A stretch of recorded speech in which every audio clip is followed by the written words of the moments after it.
Olá pessoal, eu sou o professor Germânico e gostaria de fazer uma crítica do livro O Anticristo de Friedrich Nietzsche. Para começar, eu gostaria de explicar isso com um aforisma, com uma historieta. Suponhamos um avô e seus dois netos. O avô, cada um com uma personalidade bem diferente. O avô teria sido, na juventude, forte, bem-sucedido, um grande atleta, um indivíduo economicamente próspero. Os dois netos são bem diferentes.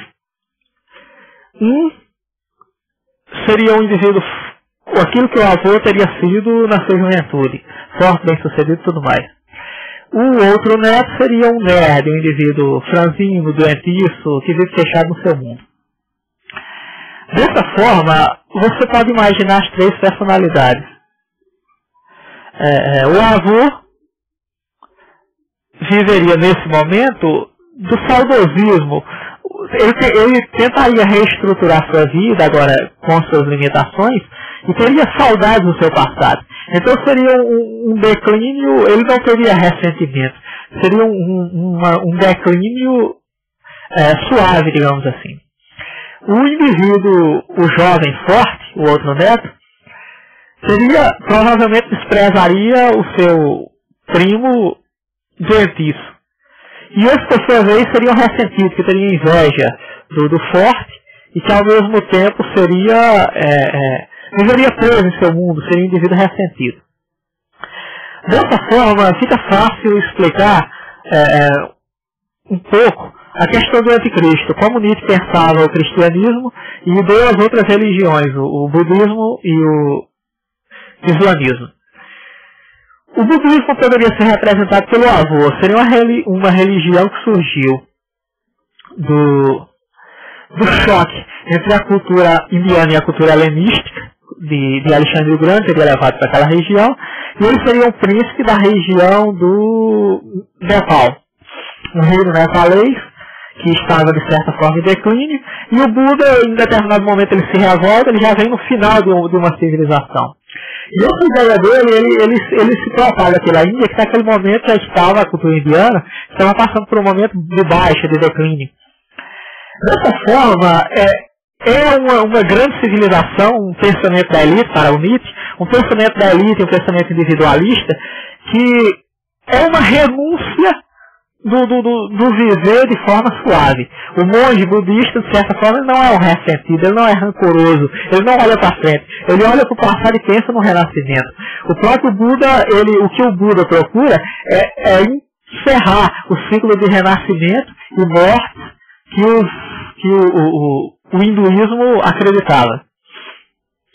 De certa forma, o Nietzsche acredita que o budismo seria uma boa religião, uma cultura positiva, justamente porque ela vê o mundo de uma forma negativa, de uma forma um pouco depressiva, nihilista, mas não seria uma forma, como é que eu chegaria a dizer, mas é uma forma que o cristianismo, que nós vamos analisar pela cultura cristã nesse momento.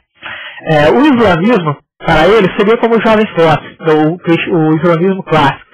Seria uma religião positiva, uma religião de dominação, mas uma religião não de dominação do mal, era uma religião tolerante, uma cultura tolerante. Por exemplo, na Espanha, os judeus e os cristãos conviviam muito bem, os mocárabes e os judeus, sefarditas, conviviam muito bem com os muçulmanos. O cristianismo, por sua vez, se mostra bastante intolerante. Então ele acredita que o cristianismo, junto com o islamismo, teria origem no judaísmo. Ele tenta explicar o judaísmo da seguinte forma. Os judeus viviam do Xandala, de um povo que teria sido escravo no Egito.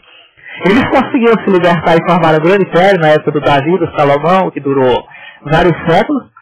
Mas quando esse império é destruído no caso, os reinos são divididos, e são destruídos pelos assírios, depois o reino de Judá pelos babilônicos, o Nietzsche acredita que o judeu, o Deus tribal dos judeus, ele se torna um Deus supremo.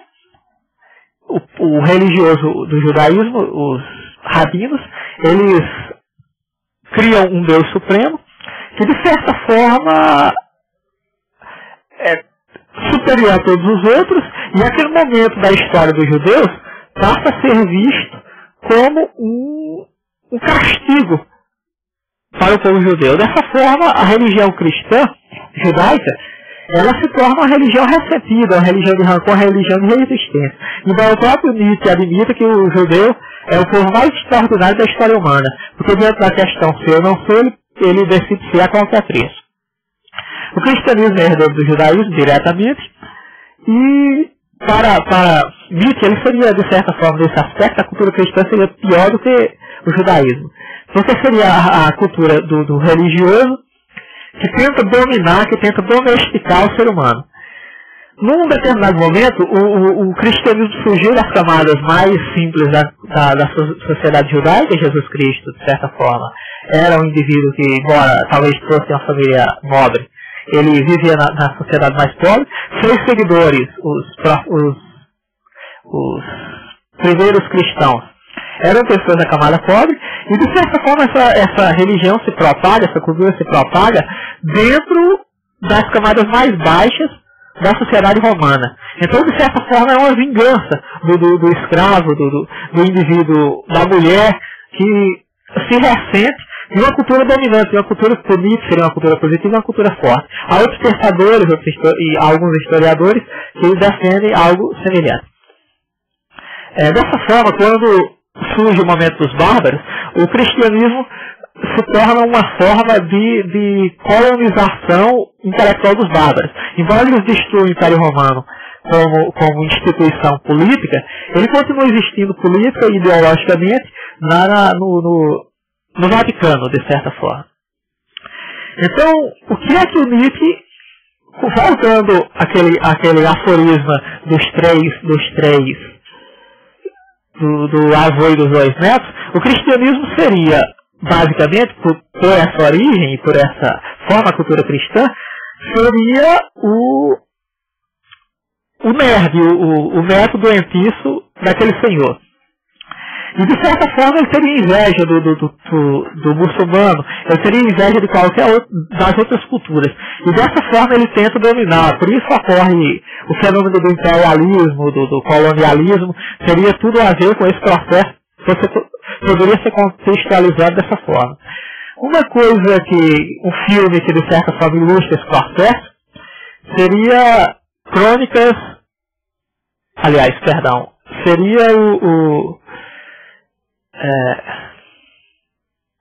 de Riddick, é isso mesmo.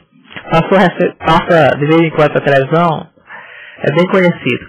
É um filme um pouco juvenil, mas que de certa forma ele traz toda a carga de uma filosofia que lembra muito Nietzsche. Por exemplo, o personagem do Vin Diesel, o Riddick, ele é um indivíduo superior, um indivíduo forte, que é bem descrito em vários livros do Nietzsche.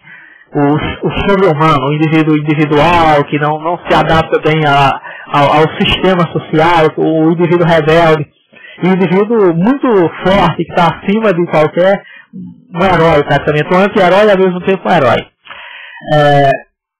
Os necromongers lembrariam o imperialismo, a cultura cristã, a cultura ocidental, que tenta dominar outros povos. Por exemplo, aquela questão da meia-morte, que de certa forma lembra o cristianismo. Aquela invasão às sociedades, que lembram muito a sociedade islâmica. Então é um filme bem ilustrativo deste aspecto. Por enquanto é só, e